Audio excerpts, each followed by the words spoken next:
Hello everyone, hope you're all doing well. Just a thought I had is if you're feeling like bad in the day in yourself, just focus on getting through it and just make sure if you can put some work in to help you to get stuff done and be productive out the day. Because for me, like today, I don't feel like good at all, and I know because I've had it so many times, like there's nothing I can do about it. I just have to focus on getting through it and just getting on with work. I'll probably feel alright again in like 4 or 5 hours or something, but for now I'm just getting on with just keeping my like self busy and occupied with other things. And if you can get out, just get out and go and see people when you feel like this. But I just thought I'd share that because I know there's someone out there that's having the exact same thing and needs to hear it. But I enjoyed doing this video and I love doing wood stories, and I got more of these coming, so I hope you have a great day and I'll speak to you soon. The story I'm going to share with you took place in the North Pole, Alaska, May 20. The incident I'm going to describe was the wrong place, wrong time, and completely unprovoked. Another note, I was still only 20 when this incident occurred, and could not legally own a pistol yet. Also, I was in the army, and if you live in the barracks, you have to keep your weapons in the arms room. So it's not like it's convenient to get that out and carry it, as compared to a guy living off post who can keep his gun in his safe or in his closet. Anyway, it's on the night of Cinco de Mayo 20. I attended a party at a friend's house in the North Pole, AK. North Pole is about 20 or 30 minutes outside of Fairbanks.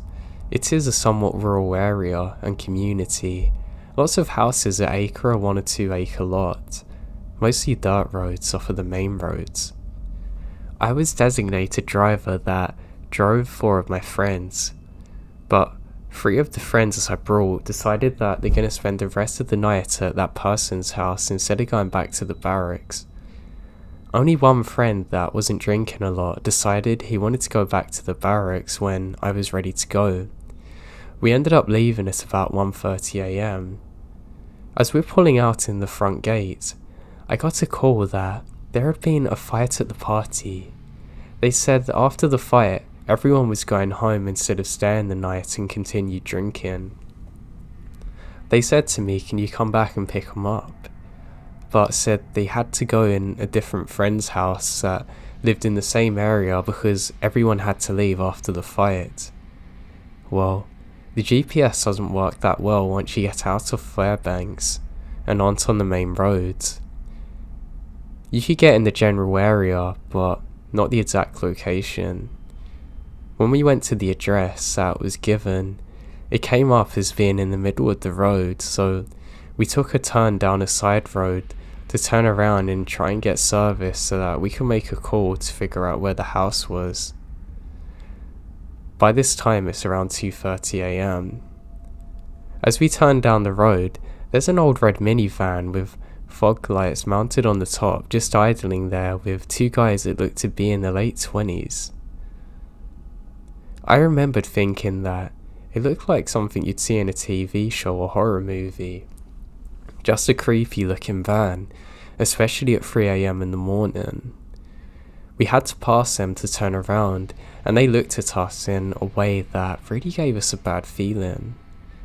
So we turned around and then had to pass them again to pull out onto the main road.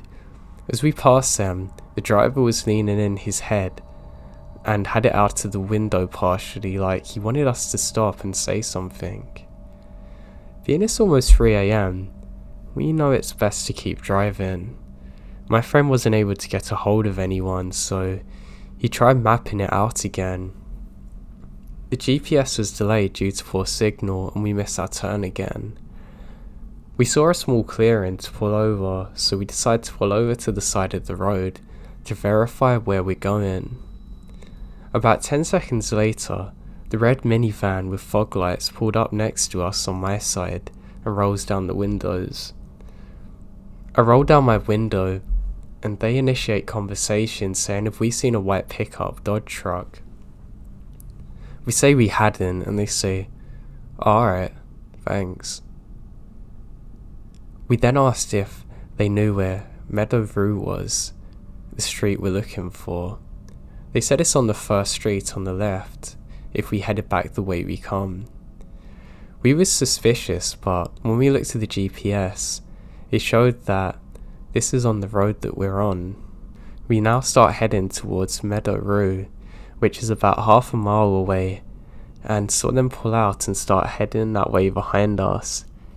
We made the turn into what we thought was Meadow Rue, and this road is a bumpy dirt road and immediately forks off into two directions.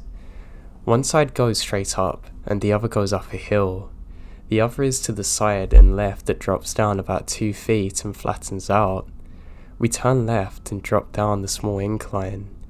The road was narrow, only big enough for one car, and lined with trees on both sides for a good distance. Now the first thing we notice here is a dead end sign, and that's getting us a bit worried. We drove about 20 feet and then we see the minivan with fog lights turn in, dropping behind us. At this point, my blood goes cold and I feel a sinking feeling in my stomach. At this point, I know they're following us. I try to be positive and hoping for a split second that they're just going to turn back and go away from us. But then I saw them speeding up again. Now, this is a bumpy dirt road, and there's no reason to be going fast. I started speeding up, and to that, they slammed into the back of my car, backed off and ran me again. A few seconds later, we made it to a small clearing like a dirt cul-de-sac. I had enough room to pull forward and then reverse, so that I'm facing the direction I've come in. While I'm doing this, they stopped and blocked the road on the one-lane dirt road. They hop out of the car and one shouts, "This ain't Meadow Rue, idiot. Get out of the car." The one guy had positioned himself directly in front of my car, about 10 to 15 feet away between the trees and his van. The other guy started walking up to my passenger side where my friend is, and they kept shouting at us to get out, but I'd gun it. And the guy just stood there. I'm trying to run him over. He managed to jump out of the way. I thought for sure there wasn't enough room for us between his van and the trees, and figured we're gonna get stuck, but we have no guns and that's not a better choice. I thought we'd have to bail out and run into the woods and hide, but to my surprise, we get through. It was such a tight fit that both my mirrors collapse in. I now speed out of there, getting off the main road going home. Now I saw a state trooper not long before this, and I really want to see them again. I was scared to death of being chased again and then run off the road at higher speeds, so instead of slowing down, I blew past the state trooper doing 90 in a 45. Since at his extreme speeding, I thought it'd get the trooper's attention, but for whatever reason it didn't. There was only one turn on the whole way back, and when I slowed down to make it, the van's nowhere in sight. I still flew back at 90 miles per hour just to be safe. The next day, we try and tell our friends what happened, and no one believes us. Not one freaking person. They thought we didn't feel like driving all the way back, so we made up a story. The guy who had invited us over originally said, if we're serious, we needed to file a police report with the Alaskan State Troopers. So, we went to file a police report at the State Troopers office in town. We filled out a report. After giving our story to the trooper, he told us to wait and he then left the room. About 15 minutes later, he came back in and told us to tell the truth. Confused, we say, "What do you mean?" He said the theory is that we're too drunk, driving around late after Cinco de Mayo, and we plowed into the van. He said he thought the owner heard that happened and then came out to confront us. We repeatedly tell him that this isn't the case, and sadly we don't have evidence, but he doesn't either and lets us go. The next day, we check the area and show him on the map. I guess when he didn't find a wrecked car, he knew we're probably telling the truth. He said to meet him again and verify the area, but we told him we didn't want to go near there. After 2 weeks, he called us again to come in and ID the vehicle. He shows us a picture of a minivan, and I'm sure this is the one we saw, but I can't really know for certain. Now to this day, no one really believes my story. They think we did it just to provoke the incident, or we just made it all up to sound cool. But this did happen, and it's just a case of being in the wrong place at the wrong time.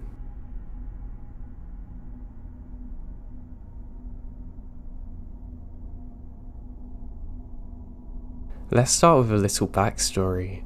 I'm a 24-year-old female that fell in love with national parks. So much so that I decided to work full-time at one for about 3 years. This experience allowed me to meet some great people, but also welcome some sketchy individuals. This particular story starts with a man that we'll call Sam. Sam was a tall man with a shaved head and glasses. He was a kind of co-worker that would always linger awkwardly. He made everyone feel uncomfortable, but not enough to warrant concern. The only issue that I really noticed was that he seemed to like drinking a lot. He would show up to work still drunk, and be sent home because of it somewhat regularly. He seemed innocent enough though, in a socially awkward way. Like he was fine, just always panicky. I only worked with him for a few months before I'm transferred to a new location. A few months after starting the new position, I was in the employee break room browsing my newsfeed when I get 5 new messages in 3 minutes. I didn't even realise people could type that fast. The messages are from Sam. Something caught me off guard because I never spoken to him outside of my last position. The messages consisted of vague threats regarding my friends and myself. He seemed upset to find out that I had gay friends and thought that I was trained but tainted from association. I was less upset at his foul perception of me and more annoyed that he targeted my friends, who are truly lovely. I am bad when it comes to taking the high road and decide to give him a piece of my mind. We weren't friends. Hardly acquaintances. So I didn't feel that his behaviour was appropriate, and I quite frankly was angry. Through our exchange, the original rude context of the messages became obviously threatening. He told me I should go and die with my friends, and that he'd be happy to see our misery. I'm shocked. His anger didn't make sense to me, and I've realised that I wasn't going to be the reason that this lunatic ended up getting to HR. We worked within the same company, so I think my best route to prevent further harassment is this. HR advised me to block contact from him while they investigate, but also alert the authorities in case he acts out on his threats. Authorities are involved and are not fazed by the messages. They almost seem annoyed that I bothered them. I fill out a statement and was told to contact them if it progresses. The next day, I woke up to find trash all over my front steps. This is odd but not too strange. I actually thought it's a raccoon since I'm in a national park. I then saw a piece of paper though with some words on it next to it. It says "Watch your back." I look around to see the other neighbouring cabins, but nobody's watching. I clean up the mess but save the note. I wanted to show my sister who lived with me. When she got back home later that morning, I called her up on the previous night's events. She didn't even know Sam because, like I said, we're not friends. Why would I mention him in my personal life? God. I gave her a brief description of him in case she saw him lurking around and headed to work. Halfway throughout my shift, I get a phone call from Alexa. She sounds shaken when she tells me that a man matching Sam's description come to our cabin asking where I was. She plays dumb and pretended to not even know me. He then says, I'll be back later, and walks away. She said he sounded and acted like he'd been heavily drinking, and had some intense coldness to him, like he could just kill and not care about it. I'm not messing around at this point, and have watched enough crime shows to know that you shouldn't underestimate someone. So I called the company's security team and asked to have someone check out on my sister and for her to be escorted home immediately. I'm home within 20 minutes of her phone call. She gave me some security information and they're able to find out which cabin he resided in. And great for me, it's only a 2-minute walk down our street, which is really unnerving. Park rangers are called again, and they get more statements from the both of us and decide to pay him a visit. They seem to be taking the situation more seriously now that he knows where I live. They come back after talking to his roommate. It's confirmed that he lives there, but he hasn't been home since the night before. Authorities put a word out to keep an eye out for Sam. They offer to have a unit keep an eye out for us, which we gladly accept and go to sleep. I then wake up to 34 messages from an unknown number. It's Sam again. He got very angry that HR and Rangers were involved. He said, "You're gonna pay for this. You mess with the wrong person, I'm gonna end you." I email HR presenting them screenshots of this, and I demand they resolve this immediately and want to set up a meeting with our directors to discuss termination. See, in national parks, you're hired and the company provides cheap housing on site, and when you're fired you have to leave the national park within 24 hours. So I thought this would be a resolution to the majority of my problems. They seem to agree with me and try to locate Sam for a meeting. No one has seen him since the first messages began 2 days prior, so the park's on a manhunt. The park is huge and it's easy to hide in if you don't want to be found. Thankfully for me, his roommate alerted officials when he stumbled in drunk the next day. They're able to speak with him sober and get him into the HR building a couple of hours later. After the meeting, I'm mortified that he's been given a first and final write-up and will continue to work and live on my street. He's apparently given a sob story about his personal issues and promises to leave me alone. I was baffled that, even with him threatening to kill me, they aren't gonna fire him. Thankfully, the Rangers are equally surprised and still offer surveillance just in case. I was quiet for 3 days. I thought it was actually over, and started feeling bad for him. I thought maybe he was going through stuff, and I was just his mental punching bag. I didn't agree with it, but I no longer felt as threatened, if that makes sense. This is until I get a knock on my door and find 2 Rangers wanting to speak with me. According to the Rangers, a few people from the HR department, Sam's roommate had to call the emergency line when he started acting bizarre after the meeting and tried to convince him to lure me to a secluded place so Sam could take care of me. Thankfully, his roommate wasn't a psycho and reported the situation immediately once Sam went to the bathroom. Rangers were on site within minutes and had him restrained in order to search a cabin. They ended up finding a loaded firearm and suspected suicide note that stated he was going to kill me, then himself. There was also enough evidence found to ban him from all national parks. I have since moved to a different one and changed my contact info. He has since contacted me once to brag about how much I helped him secure unemployment benefits, which I quirkily shared to officials. According to officials, he is restricted to a southern AZ county due to other crimes that he later committed. As for HR, the director had to deal with harassment from Sam after the banning and asked me to testify on his behalf. I haven't heard anything since. I don't understand why he targeted me. We hadn't had very many interactions even at work. I have tried to dig through memories to find a single time that I may have invented or invited this kind of behaviour, but I'm convinced it wasn't me, it was him. I hope I never see him again.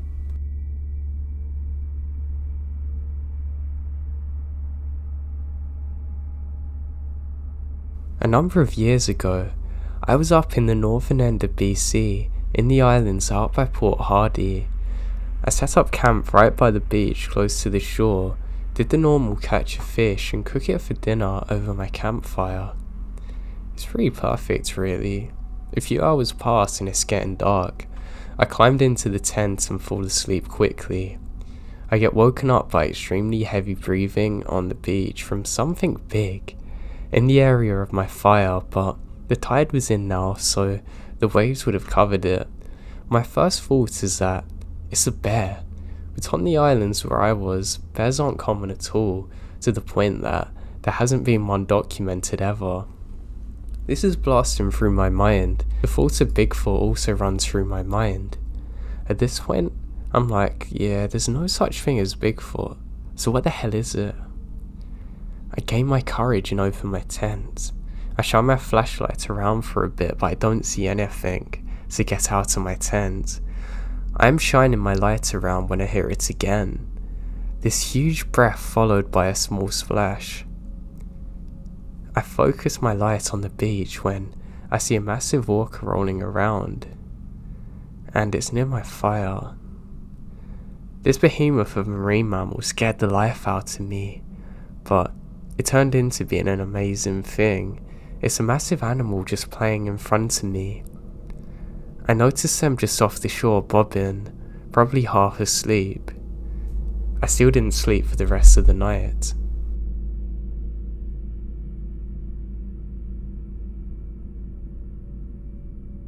This happened when I was maybe 9 or 10 years old. I have a sister who is 8 years younger than me, so she's about 1 or 2 at the time. During the summer months in Calgary, Canada, my family and another 3 or 4 families would frequently have barbecues out in Browness Park. For those of you unfamiliar with Browness Park, it's a very large public park in Calgary that has a lot of picnic areas, playgrounds and fountains for the kids to play at. The area is so large that you'd have to walk 5 or 10 minutes between playgrounds and picnic areas and bathrooms. So often us kids would have to leave the adults to go and play in the fountains on the playground, and it was generally safe enough that we never had any issues. I recall one time we went and we were playing in our bathing suits when I see this tall guy with glasses and a large cowboy hat sitting on a bench outside of the fountain area just watching us. I was a naive kid who never had any prior talks about stranger danger or any of that stuff, and his cowboy hat made me automatically assume I'm dealing with a park ranger. After a couple of hours, we leave the fountains to eat with the adults. My babysitter announced she needs to use a bathroom. She was nearly potty trained at this point, but not completely. My mum says, "Can you go to the bathroom," which is like 10 minutes away. I just remember walking with them when a guy comes up and says hello, starting a conversation. Wearing a cowboy hat, I again assume that he's another park ranger. He was asking for our names and ages, and overall had a very friendly demeanour. So our idiotic selves talk openly to him. I don't notice that he had a particular interest in my baby sister, and even at one point asked to hold her, but she's too fussy and wants to walk. This went on until we reached the bathrooms.